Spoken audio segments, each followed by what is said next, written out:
A reforma da Praça da Cruz Grande, lá na Serrinha, também é uma luta nossa. A gente está pedindo, né, que a prefeitura faça essa reforma, então em breve nós vamos estar na Serrinha também fazendo um vereador aqui. E outros bairros de Fortaleza. A nossa intenção é percorrer o maior número de bairros possível, né, que é para a gente ouvir. Eu mesmo vou estar lá para ouvir as pessoas, para conversar sobre o bairro, sobre a educação, sobre saúde pública, geração de emprego, enfim, sobre situações da cidade. Então, essa foi uma iniciativa nossa, né, que teve aí a primeira edição em abril e começamos lá pela Palpina e vamos visitar outros bairros, com todo o gabinete, né, que é diferente dessas visitas que eu tenho feito nas comunidades. Né, eu tenho andado bastante, agora no mês de maio, juntamos aí o mês das mães e eu percorri muitos bairros de Fortaleza, muitos. Né, participei de várias festas, de comemorações das mães. É um mês que eu acho que é um dos meses mais importantes do ano, por conta do Dia das Mães. Né, e já deixo aqui um abraço a você que não pôde ir nenhuma das nossas festas do Dia das Mães, mas fica aqui um abraço, você que é mãe, você é a pessoa mais importante que as pessoas, né, que o ser humano pode ter. Né, se eu gosto de dizer que a mãe, a gente está vivo por conta das mães, né? Deus nos abençoa. Tenho certeza que as mães oram diariamente para que Deus abençoe os filhos. Então, nós temos aí damos uma grande importância no nosso mandato para esse mês das mães. Então, percorri muitos bairros, né? Então, foi uma coisa muito bacana, né? Aerolândia, Palpina, Serrinha, Santa Fé, Santa Maria, Canindezinho, Barra do Ceará, enfim, andamos em muitos locais, né? Então, eu tive a oportunidade, eu acho que de encontrar mais de 2.000 mães ao longo desse mês de maio. Então, um abraço a todos aí. Nós tivemos essa semana aí para falar que nós falamos um pouco de andança nos bairros, e aí eu quero falar especificamente de uma visita que nós fizemos à Aerolândia.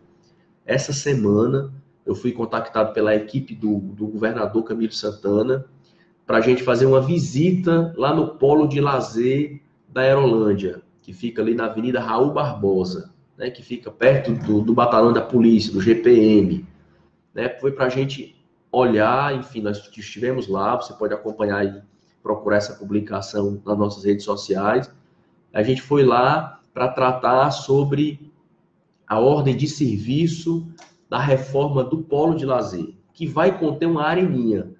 Então, aí é a segunda areninha, pelo menos, que a gente conquista através de solicitação do nosso mandato, já nesses 4 anos, né, 2 anos e 5 meses, na verdade, de mandato, a gente tem a honra de dizer que, através do nosso trabalho, a gente anuncia que dessa vez o governo do estado, não mais a prefeitura, aquela areninha lá da Palpina, vai ser construída pela prefeitura, e essa da Aerolândia vai ser construída pelo governo do estado. Então, essa semana eu fui contactado pelo governo do estado, para a gente fazer uma visita no local para tratar sobre a ordem de serviço que já deve ser na próxima semana.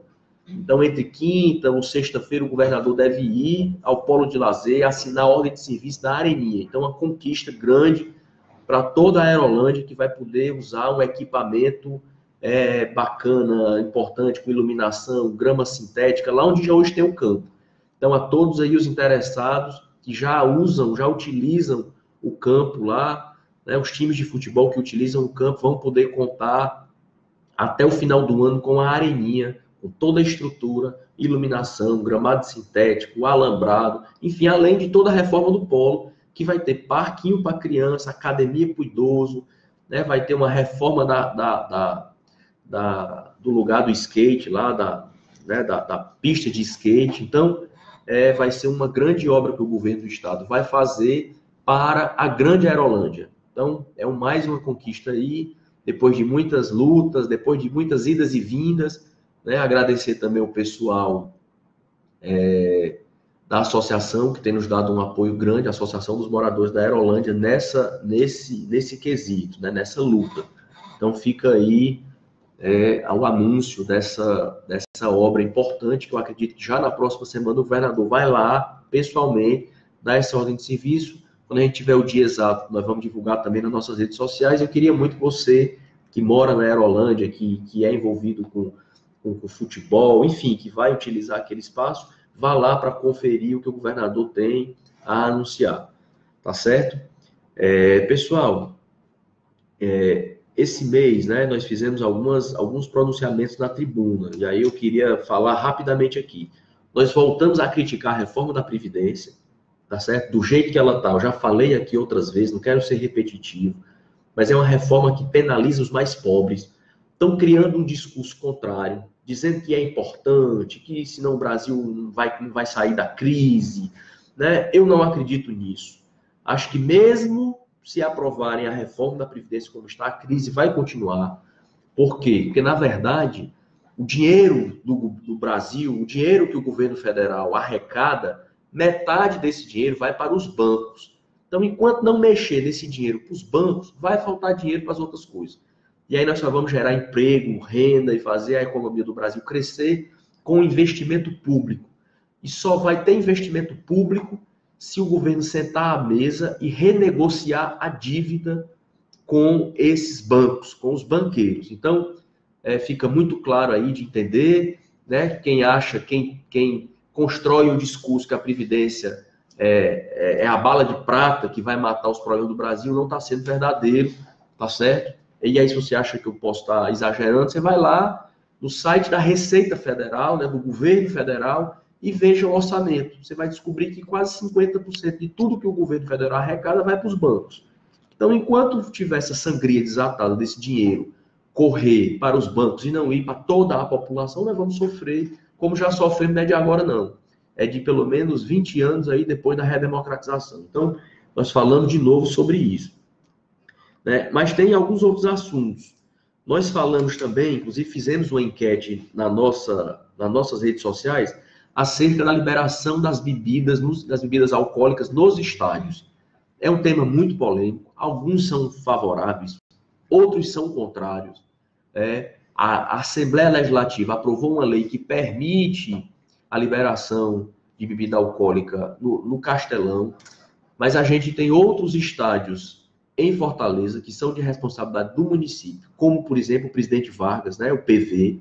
Então, nós estamos fazendo uma enquete lá nas nossas redes sociais para você opinar o que você acha sobre a liberação de bebida alcoólica no estádio. Nós estamos falando aqui para bebidas nos estádios municipais, que é onde a gente tem certeza que a gente vai poder legislar. Então, você é a favor ou você é contra? Eu já ouvi muitos argumentos, tanto a favor, tanto contrário. Confesso que não tinha uma posição muito definida, mas comecei a me definir pelo contra, ou seja, pela não liberação da bebida. Tá certo? Por quê? Porque eu acho que é um ambiente que você não precisa de bebida alcoólica. Eu imagino, né? Eu não bebo, né? Assim, e frequento o estádio, não muito, mas eu frequento o estádio. Mas acho que não é necessário beber para você se divertir numa partida de futebol. Tá certo? Eu acho que isso pode sim potencializar algum tipo de violência que tenha no estádio. Então, se há a possibilidade de potencializar a violência, é melhor evitar. Então, esse é a minha opinião. Mas eu estou muito aberto, queria muito que você opinasse, né? Colocasse lá na nossa rede social, lá no Facebook, tem uma enquete que pergunta isso. Então, vai lá, deixa sua opinião, tá bom? Que a gente vai saber tratar da medida na hora correta, nós vamos tratar disso na Câmara Municipal, dentro do Código da Cidade. Para você que não sabe, nós estamos discutindo, a Câmara Municipal esse ano está discutindo o Código da Cidade, que é um manual para a cidade, que é algumas regras de convivência que uma grande comunidade como Fortaleza precisa ter. Então, essa lei está na Câmara e a gente está tratando desse Código da Cidade. Eu vou até falar daqui a pouquinho de algumas emendas a esse Código da Cidade que nós estamos apresentando. Mas, enfim, para falar, foi um tema que nós abordamos na Câmara Municipal e eu queria passar para você. Nós também falamos sobre a liberação de agrotóxicos. Eu não sei se você sabe, mas esse atual governo federal, nesses 5 meses, foi o governo que mais liberou agrotóxico em tão pouco tempo. Tá certo? Foram liberados 169 novos agrotóxicos só em 5 meses de governo do presidente Bolsonaro. Tá certo? É por isso que nós, à época, criticamos o fim do Ministério do Meio Ambiente. Porque o Ministério do Meio Ambiente é que servia de contrapeso. Tá certo? Porque o Brasil é muito grande, é muito plural, existem opiniões diversas, existem contrapontos. Então, a turma do agronegócio quer defender a produção de alimento cada vez em maior quantidade, uma escala maior. E para isso, eles precisam de agrotóxicos. O Ministério do Meio Ambiente é quem fazia o contraponto, é quem analisava com mais cuidado, com mais zelo, esse agrotóxico, para a gente não estar envenenando a nossa comida. Então, com o esvaziamento do Ministério do Meio Ambiente, agora o agronegócio está correndo solto, ou seja, conseguiu liberar como nunca tantos agrotóxicos. E isso, pessoal, é uma questão de saúde pública, né? Agrotóxico na comida, no alimento, ele tem uma relação direta com a saúde das pessoas. É provado cientificamente, por exemplo, que o número de pacientes com câncer aumentou muito quando nós começamos a liberar os agrotóxicos no Brasil. Ou seja, há uma relação no consumo de alimentos com agrotóxicos e o câncer. Então, quanto mais agrotóxico, a tendência é que a gente tenha, infelizmente, mais pacientes com câncer. Então, precisa ter um controle efetivo disso, precisa ter um cuidado com isso. E, infelizmente, o governo federal não teve nesses 5 meses.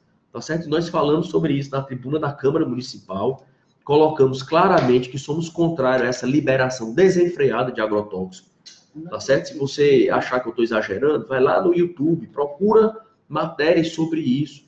O Fantástico emitiu esses dias um vídeo que fala da morte de abelhas por agrotóxico. As abelhas estão morrendo em grande quantidade porque estão se alimentando de alimentos, né, de frutas e verduras com muito agrotóxico, e tem tanto, né, os agrotóxicos é muito perto do veneno que estão matando as abelhas.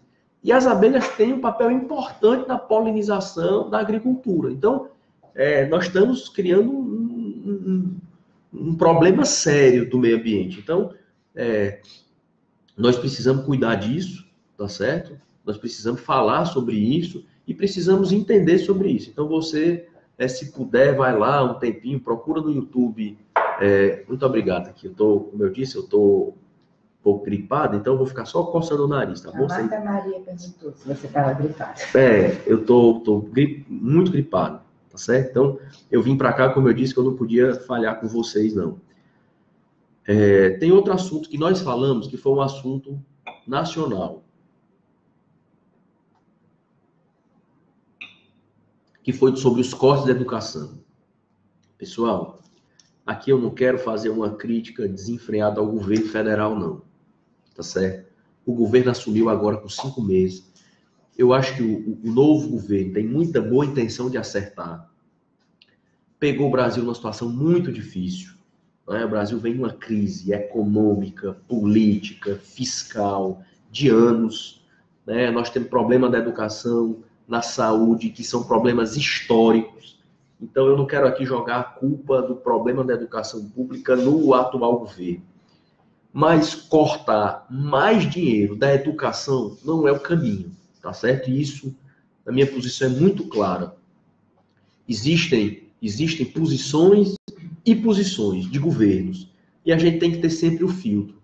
Eu fui acostumado, assim, eu fui gestor já de saúde, então eu sempre me fazia uma pergunta: quando eu tiver que cortar, quando eu tiver que diminuir, eu vou prejudicar os mais pobres ou eu vou prejudicar os menos pobres? Quem é que eu vou prejudicar mais? É os que precisam mais ou é os que precisam menos?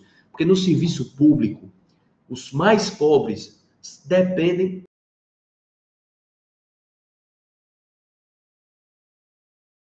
Ela não usa a escola pública.